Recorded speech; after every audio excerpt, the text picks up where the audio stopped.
Ribbit and rip it, fitness fam. Fin Flex, Froggington here, bouncing back into your screens for another massive episode. Today we are tackling a monster that lurks in every lifter's journey. It's the dreaded training plateau. You know the feeling? You've been hitting the iron hard week after week. At first, the gains were hopping.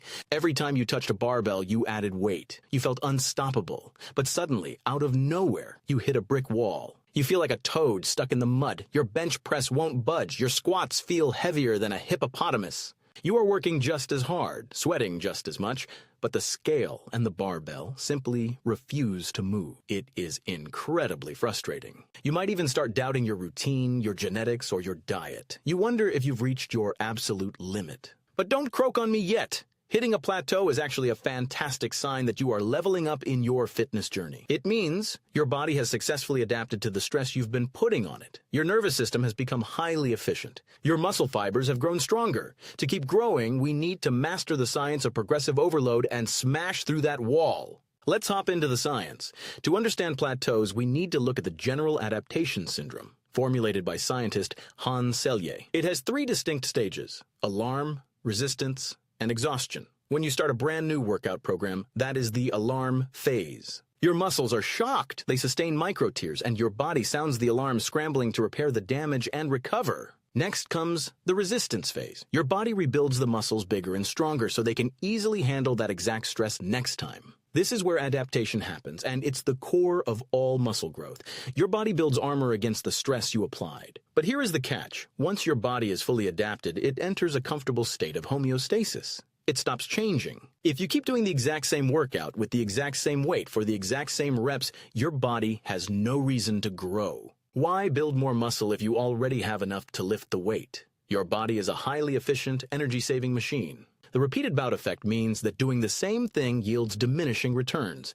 It doesn't want to carry extra muscle unless it absolutely has to. So how do we force the body to keep adapting? We apply the golden rule of fitness, the principle of progressive overload. The concept dates back to ancient Greece, to a legendary wrestler named Milo of Croton. Milo wanted to be the strongest man in the world. He started by lifting a newborn calf on his shoulders every single day. As the calf slowly grew into a massive bull, Milo's strength grew with it. He didn't jump to lifting a full-grown bull on day one. He progressively overloaded his muscles day by day, pound by pound. This is the exact scientific principle we use in the modern gym. Progressive overload simply means continually increasing the demands on your musculoskeletal system. If you don't progressively overload, your gains will stagnate completely, no matter how much you sweat or how much protein you eat. Now, most people think progressive overload only means adding more weight to the bar. While adding iron is great, it's not the only way to hop forward. There are actually several variables you can manipulate. The first is intensity, which means the amount of weight you are lifting. If you squatted 200 pounds last week, squatting 205 pounds this week is a perfect example of progressive overload. The second variable is volume. Volume is the total amount of work you do, calculated by multiplying your sets, reps, and weight. If you benched 100 pounds for 3 sets of 8 last week, and this week you do 3 sets of 9, you've increased the volume. The third variable is frequency. How often are you hitting a muscle group? Moving from training legs once a week to twice a week is massive overload. And the fourth is density. This means doing the same work in less time. Cutting your rest from 2 minutes to 90 seconds forces a brand new adaptation. So how do we apply this in real life? Let's say your overhead press has been stuck at the exact same weight for a whole month. Step number 1, analyze your recovery. Before you change your workout, look closely at your sleep schedule and your daily nutrition. Are you sleeping enough? Are you in a caloric surplus? If you are under-recovering, you simply cannot adapt. Solidify your foundation first. Step number 2, start micro-loading. Sometimes jumping up by 5 or 10 pounds is just too much of a shock to the system. Use fractional plates. Adding just 1 pound to each side of the bar might seem tiny, but it guarantees steady progressive overload. Step number 3, change the rep range. If you always do sets of 5, your body is completely adapted to heavy, low-rep work.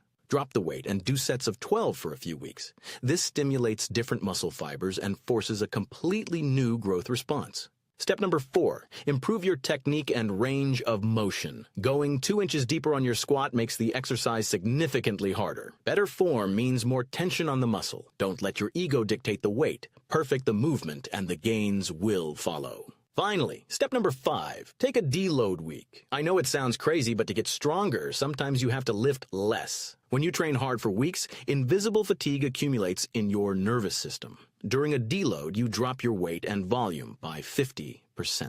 This allows your body to fully repair, clear out accumulated fatigue, and express its true strength. Many plateaus are instantly cured by simply resting. Remember, fitness fam, a plateau is not a failure. It is simply a puzzle waiting to be solved. Your body is smart, but you are smarter. By systematically applying progressive overload, manipulating volume, and recovering like a champion, you can smash through absolutely any wall in your path. Consistency is key, and fitness is a lifelong journey of continuous improvement.